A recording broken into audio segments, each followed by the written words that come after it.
Hello students, आज हम आ गए हैं क्लास 11th की पॉलिटिकल थ्योरी बुक के चैप्टर 2 फ्रीडम को लेकर। आज इस चैप्टर में हम पढ़ेंगे कि फ्रीडम क्या होती है, फ्रीडम का मतलब क्या होता है ना। फ्रीडम जो है ये इसको क्या हमें कंप्लीट फ्रीडम देनी चाहिए किसी को भी, या हमें कुछ रिस्ट्रिक्शंस लगाने चाहिए फ्रीडम के ऊपर। ठीक है, तो आज हम इन सब के ऊपर ही पढ़ेंगे। एंड फ्रीडम जो है वो उसको हमने अपने फंडामेंटल राइट में क्यों ऐड ऑन किया है ना, इन सब के बारे में आज आप जानेंगे। तो आइए अब हम स्टार्ट करते हैं। Let's come to the topic.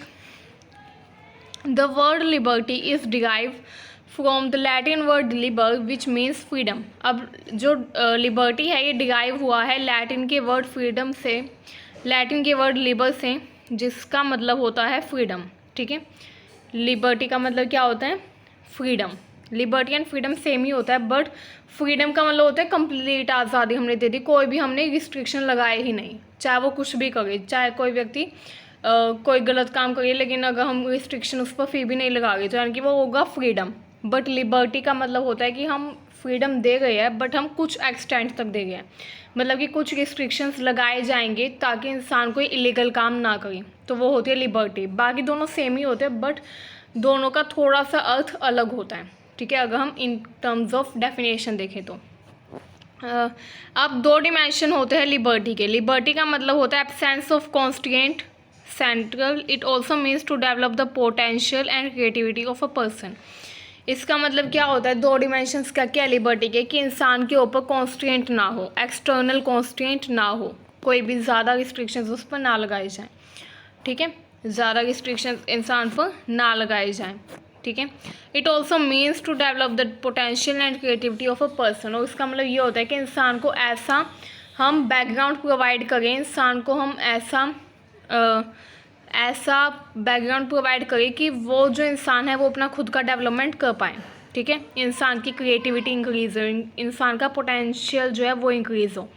ठीक है, तो वो होता है दूसरा डायमेंशन लिबर्टी का, कि इंसान को ऐसी फैसिलिटीज़ प्रोवाइड की जाए कि वो खुद का डेवलपमेंट कर पाए। अब different types of liberty. Political liberty होती है, यानी कि राजनीतिक स्वतंत्रता, national liberty, economic liberty, civil liberty, natural liberty.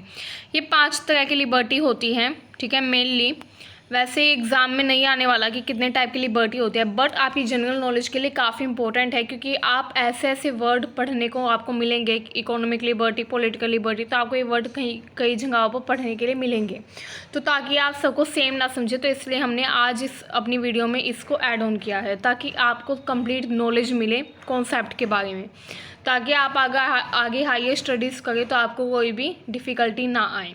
ठीक है, तो आ जाते हैं अब हम पॉलिटिकल लिबर्टी के ऊपर। Political liberty is the freedom of an individual to live as a citizen. Political liberty freedom होती है इंडिविजुअल की कि वो सिटीजन की तरह रह पाए।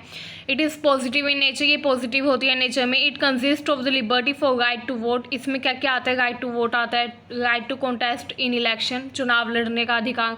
ठीक है, इसके अलावा वोट देने का अधिकार। टू होल्ड पब्लिक ऑफिसेज, जो सरकारी पद हैं उनको प्राप्त करने का अधिकार। Freedom to participate in the political process and making of political decision, political decision के निर्माण में अपनी भूमिका निभाने का अधिकार, है ना। तो ये सब पॉलिटिकल लिबर्टी में ही आते हैं, कि हर इंसान को ये लिबर्टी दी जाएगी कि वो इन सब में पार्टिसिपेट कर सकता है। ठीक है, तो ये होती है पॉलिटिकल लिबर्टी। अब हम जानते हैं अपनी अगली लिबर्टी के बारे में, जो होती है national liberty. Let's come to that topic. Economic liberty means those rights that are engaged by consuming his livelihood, that are engaged by a person by consuming his livelihood. Economic liberty का मतलब होता है इंसान को स्वतंत्रता दी जाए कि वो अपना लाइवलीहुड चलाने के लिए कोई भी काम करे, किसी भी काम में इंगेज हो, बट वो लीगल होना चाहिए। ये नहीं कि वो किसी इलीगल एक्टिविटी जैसे कि थेफ्ट, रॉबरी, है ना, इस सब में वो इंगेज हो, ये गलत है। वो किसी लीगल एक्टिविटी में इंगेज हो अपनी लाइवलीहुड को चलाने के लिए। ठीक है, अपनी इनकम को राइज करने के लिए, तो ये हर इंसान का राइट होता है।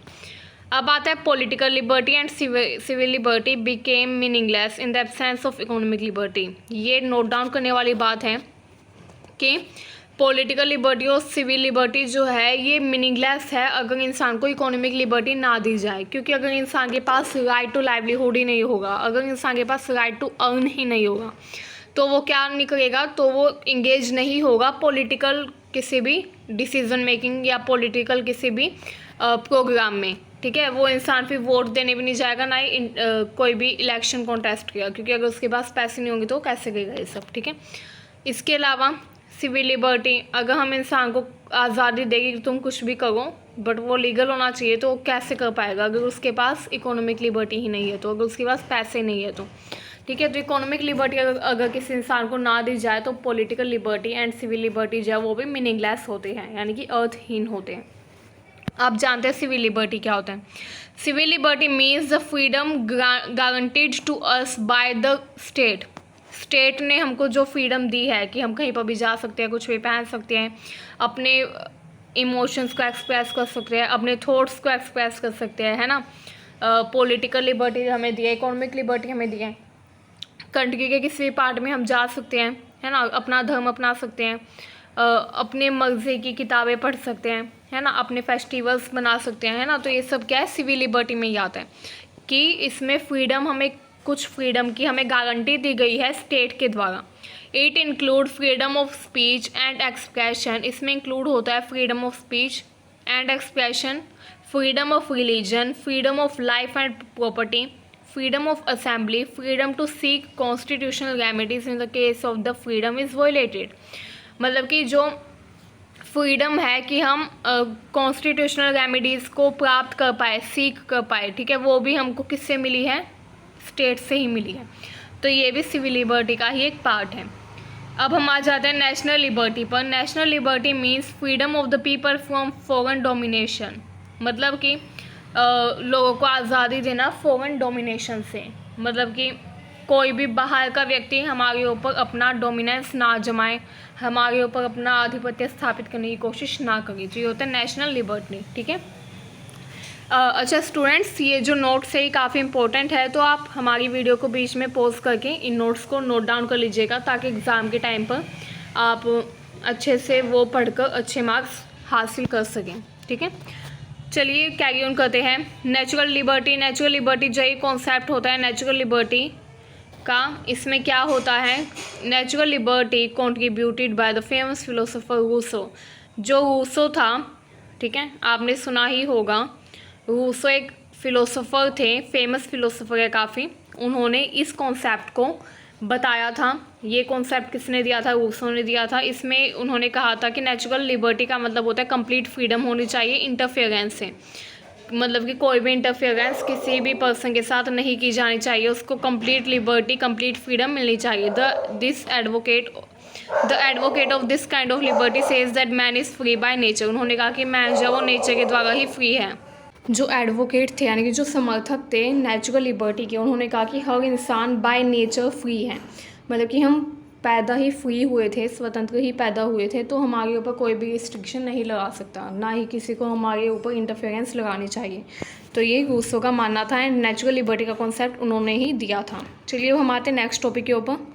तो हम पढ़ेंगे कि हम जो भी काम करते हैं, हमारे जो एक्शंस होते हैं वो दो तरह के होते हैं। They are of two types, self regarding action and other regarding action. ठीक है, जो सेल्फ रिगार्डिंग एक्शन होता है, इसका मतलब क्या होता है कि वो एक्शंस वो हमारे काम जो किसी और पर इम्पैक्ट नहीं डालते, जो सिर्फ हम पर इम्पैक्ट डालते हैं। जैसे कि कोई व्यक्ति है, वो चूज़ करे कि उसको ये कोर्स करना है, ये कोर्स उसको नहीं करना है ना, तो वो उसी के ऊपर इम्पैक्ट डाल रहे हैं, सोसाइटी के ऊपर इम्पैक्ट नहीं डाल रहा। ठीक है, तो ऐसे एक्शंस जो है उनमें कंप्लीट फ्रीडम दी जाती है। ऐसे जो एक्शंस होते हैं जो सिर्फ उसी व्यक्ति को, जो सिर्फ उसी इंडिविजुअल पर इम्पैक्ट डालते हैं, उन पर रिस्ट्रिक्शंस या इंटरफेरेंस नहीं लगाई जाती बाय गवर्नमेंट। बट जो अदर रिगार्डिंग एक्शन होते हैं, मतलब कि किसी भी व्यक्ति का वह काम जो पूरे ग्रुप पर असर डाल रहे हैं। मान लो कोई व्यक्ति है, मान लो जैसे आजकल क्या होता है, फ्लैट होते हैं शहरों में, है ना, तो एक फ्लैट पर कोई इंसान रहता है, वो 12 बजे या फिर 1-2 बजे रात के खूब तेज़ वॉल्यूम बजाता है। ठीक है, काफ़ी तेज़ वॉल्यूम में सॉन्ग बजाते हैं एंड डांस करते हैं, तो उससे जो बाकी लोग हैं उनकी नींद ख़राब हो गई है, उनकी नींद में इम्पैक्ट पड़ गया है। ठीक है, वो सो नहीं पा रहे अच्छे से। तो वो क्या बोलेंगे, वो बोलेंगे कि तुम ये जो काम करो इससे हमें दिक्कत हो गई है तो तुम ये काम मत करो, है ना। तो ये अदर रिगार्डिंग एक्शन है, क्योंकि उस इंडिविजुअल के उस म्यूज़िक बजाने के कारण, उस इंडिविजुअल के हाई वॉल्यूम में म्यूज़िक बजाने के कारण बाकी जो फ्लैट में ऊपर नीचे के जो लोग हैं उनको काफ़ी ज़्यादा दिक्कत आ गई है ना। तो वो क्या कर सकते हैं, वो रोक सकते हैं, वो रिस्ट्रिक्शन लगा सकते हैं, क्योंकि ये अदर रिगार्डिंग एक्शन है उस इंडिविजुअल का। वो उस इंडिविजुअल का वो जो एक्शन है वो पूरी सोसाइटी को इम्पैक्ट कर रहा है, ठीक है। तो वो होता है। चलिए अब हम इनकी डेफिनेशन भी देख लेते हैं। Self regarding action, the consequence of an action done by a person affect the person itself is called self regarding action. किसी भी व्यक्ति के द्वारा किया गया काम जब उसी व्यक्ति पर इम्पैक्ट डालें तो उसको सेल्फ रिगार्डिंग एक्शन बोले। जैसे मैं एग्जांपल दिया, कोई भी व्यक्ति है वो बोले कि मैं इस कॉलेज में एडमिशन लूँगा, तो उस पर कोई भी रिस्ट्रिक्शन नहीं लगाए जाएंगे कि भाई तू ले ले, हम नहीं रोकेंगे, ठीक है। तो हो गया सेल्फ रिगार्डिंग एक्शन, क्योंकि उसका इम्पैक्ट उसी व्यक्ति पे पड़ गया है। अदर रिगार्डिंग एक्शन में क्या होता है, जैसे कि पहले डेफिनेशन पढ़ते हैं इसकी, the consequence of an action done by a person which also affect other person in the society is called other regarding action. इसमें क्या होता है, एक इंसान ने जो काम किया उसका इम्पैक्ट बाकी लोगों पर भी पड़ता है, ठीक है। जैसे मैंने बताया कि एक इंसान है वो फ्लैट में रहता है अपने, उसके ऊपर नीचे और भी लोग रहते हैं, ठीक है। वो रात के 1-2 बजे काफ़ी तेज़ वॉल्यूम में म्यूज़िक बजाकर डांस करता है, तो बाकी जो ऊपर नीचे रहने वाले लोग हैं वो बोलेंगे कि भाई तुम हमारी नींद ख़राब कर रही हो, है ना। तो वो उस पर रिस्ट्रिक्शंस लगा सकते हैं, ठीक है। एंड आपको पता भी होगा कि रात के 10 बजे के बाद तो म्यूज़िक तेज़ वॉल्यूम में बजाना लाउड ही नहीं है ना। तो क्योंकि वो अदर रिगार्डिंग एक्शन हो गया, वो पूरी सोसाइटी को इम्पैक्ट कर रहा है, ठीक है। तो ऐसे एक्शन जो अदर रिगार्डिंग एक्शन होते हैं उन पर रिस्ट्रिक्शंस लगाए जा सकते हैं बाय गवर्नमेंट। अब आता है Gandhi ji's view. Gandhi's opinion on liberty is self rule. Swaraj is the word used by Gandhi to indicate liberty. Gandhi ji ने लिबर्टी को इंडिकेट करने के लिए स्वराज वर्ड का यूज़ किया। उन्होंने कहा कि लिबर्टी का मतलब होता है सेल्फ रूल, मतलब कि खुद के ऊपर रूल करना, ये होता है लिबर्टी का मतलब। एंड उन्होंने इसके लिए किसका यूज़ किया, स्वराज वर्ड का यूज़ किया, ठीक है। स्वराज यानी कि सेल्फ रूल, स्व यानी कि सेल्फ, राज यानी कि रूल। चलिए, liberty in the opinion of Subhash Chandra Bose. Subhash Chandra Bose के ओपिनियन में लिबर्टी क्या है, सुभाष चंद्र बोस ने कहा है कि जो लिबर्टी होती है उसका मतलब होता है liberty of all sections of the society as the freedom of all individuals as well as the society, freedom for rich as well as poor, freedom for man as well as women, freedom of all individual and classes। Subhash Chandra Bose ने कहा कि liberty का मतलब होता है कि liberty, आज़ादी हो सारे सेक्शंस की, ऑल सेक्शन ऑफ सोसाइटी की। फ्रीडम मिलनी चाहिए सारे इंडिविजुअल्स को, ठीक है। ऑल पीपल ऑफ सोसाइटी, जितने भी सोसाइटी में लोग हैं सबको फ्रीडम मिलनी चाहिए। किसी के भी साथ डिस्क्रिमिनेशन नहीं करना चाहिए कि तू निचली जाति का है तुझे फ्रीडम नहीं मिलेगी, तू ऊपर वाली जाति का है अपर कास्ट का है तो तुझे फ्रीडम मिलेगी, या फिर कोई रिच है उसको फ्रीडम दे, कोई पुअर पर्सन है उसको फ्रीडम ना दे, ये गलत है। वीमेन को फ्रीडम ना दे, मैन को फ्रीडम दे, ये भी गलत है ना। तो ये किसने कहा, सुभाष चंद्र बोस ने, कि फ्रीडम जो है वो सबके लिए होनी चाहिए, common. Freedom should be common for all the individuals of a society. ये किसने कहा, सुभाष चंद्र बोस ने। अब हम नेक्स्ट पढ़ते हैं पॉजिटिव एंड नेगेटिव लिबर्टी। अब हम पढ़ेंगे पॉजिटिव लिबर्टी क्या होता है, नेगेटिव लिबर्टी क्या होता है। पॉजिटिव लिबर्टी जो है इसका मतलब होता है सकारात्मक आज़ादी, सकारात्मक स्वतंत्रता। एंड नेगेटिव लिबर्टी जिसका मतलब होता है नेगेटिव, नकारात्मक स्वतंत्रता। अब हम इसका मतलब पढ़ते हैं। नेगेटिव लिबर्टी क्या होता है, negative liberty means this is an area in which no external authority can interfere and non interference in which the individual can express himself और हरसेल्फ। आगे बात समझ में आपको। नेगेटिव लिबर्टी का मतलब क्या होता है, नेगेटिव लिबर्टी वो लिबर्टी होती है जिसमें हम इंसान को कंप्लीट लिबर्टी दे देते हैं कि भाई तुझे जो करना है वो कर, तुझे जहाँ जाना है वहाँ जाओ, अगर तुम कुछ भी करना चाहते हो वो तुम कुछ भी करो। मान लो कोई इंसान है वो तेज वॉल्यूम में म्यूज़िक बजा गए एंड हम उसको बोले कि तुम बजाओ, तुमको आज़ादी है ना। तो अगर इंसान ऐसे काम कर रहा है जो कि इलीगल है तो अभी हम उसको लिबर्टी देते हैं कि तुम करो, हम उसको कोई पनिशमेंट नहीं दे देते, तो वो होती है नेगेटिव लिबर्टी। क्या होती है वो, नेगेटिव लिबर्टी, ठीक है। अब इसमें क्या होता है, इसमें कोई भी इंटरफेरेंस नहीं होती, ठीक है। इंडिविजुअल जो है उसका जो मन करता है वो वही कर सकता है, अपने मन से उसको जो करना है वो वही करे, उसमें कोई भी इंटरफेरेंस नहीं होगी, कोई भी एक्सटर्नल अथॉरिटी नहीं होगी जो उसको रोके, रिस्ट्रिक्शंस लगाए उस पर। तो इसको नेगेटिव लिबर्टी माना जाता है क्योंकि इसमें लीगल जो बातें हैं उनको नज़रअंदाज किया जाता है, ठीक है। अब आता है positive liberty. It is the freedom of an individual to develop his और हर कैपेबिलिटी एंड टैलेंट। इसमें इंसान को फ्रीडम दी जाती है कि वो अपने कैपेबिलिटी और टैलेंट को बढ़ाए, उनका डेवलपमेंट करे, बट किसी और को नुकसान ना पहुंचाए। ठीक है, इसमें इंसान को फ्रीडम दी जाती है बट रिस्ट्रिक्शंस के साथ। ठीक है, कुछ कॉन्स्ट्रेंट के साथ इंसान को फ्रीडम दी जाती है, कंप्लीट अंधाधुंध फ्रीडम इसमें नहीं दी जाती। ठीक है, तो इसलिए इसको पॉजिटिव लिबर्टी कहा जाता है। Freedom of expression. There are several incident of denying of freedom of expression in different countries of the world. It may ban book, plays and film, writing book, starting play, exhibitioning films etcetera are example of freedom of expression. देखिए, freedom of expression का मतलब होता है कि हम अपने मन के विचारों को, अपने थॉट्स को, अपनी डिज़ायर को एक्सप्रेस करें, ये हमें आज़ादी होनी चाहिए। जैसे कि आपको पता ही है कुछ डिक्टेटरशिप जो होते हैं कंट्री में, मतलब कि वो कंट्री जहाँ तानाशाही होती है वहाँ पर प्रेस की स्वतंत्रता नहीं दी जाती, प्रेस की सेंसरशिप होती है। मतलब कि प्रेस जो है वो वही छाप सकती है जो कि किंग ने जिसकी परमिशन दी है, एंड अगर वो किंग के विरुद्ध, किंग के अगेंस्ट कुछ भी छाप देगी तो जो किंग है वो उसको सज़ा देगा, पनिशमेंट देगा। ठीक है, उसकी जो प्रेसिंग मशीन है वो जब्त कर ली जाएगी। तो ये सब क्या होता है, ये जो है इसका मतलब होता है कि फ्रीडम ऑफ एक्सप्रेशन को कट करना, किसी की भी फ्रीडम ऑफ एक्सप्रेशन को उससे छीन लेना।